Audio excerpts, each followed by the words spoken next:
There ain't nothing you can do about what's gonna happen to you. You can't stop life from happening.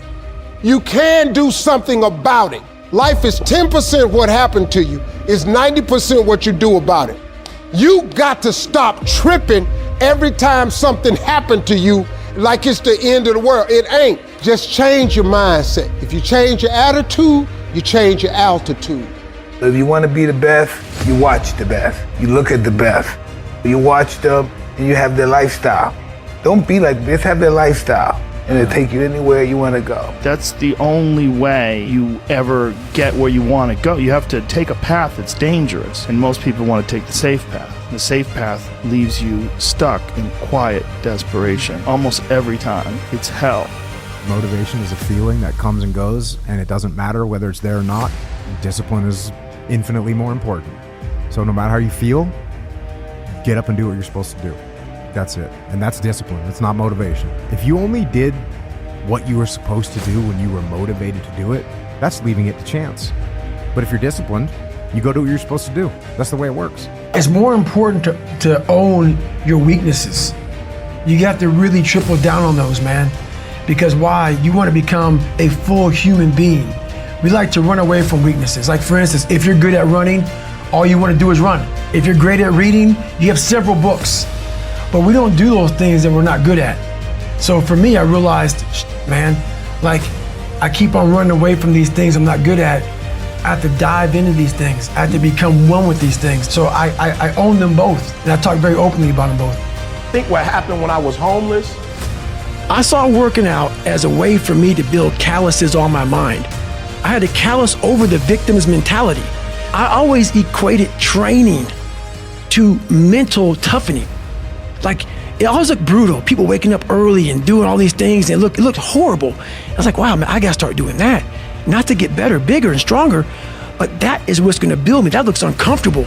That looks brutal. And getting up early, I don't wanna do that. So I made this long list of things I don't wanna do.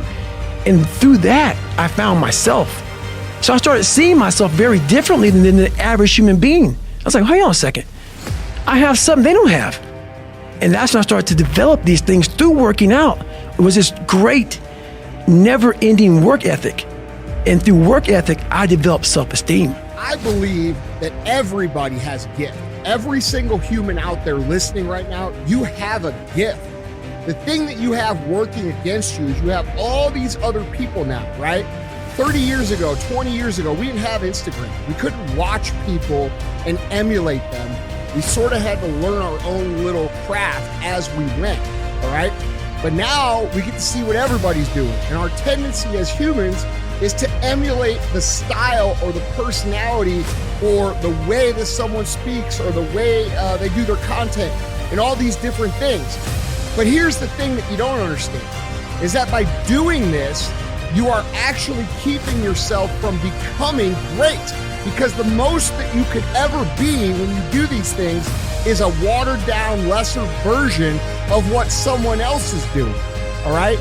And how do you know that your own style and your own way of doing things that you would develop little by little by little, if you would just take little risks, isn't going to be greater than all of those things that you watch, okay?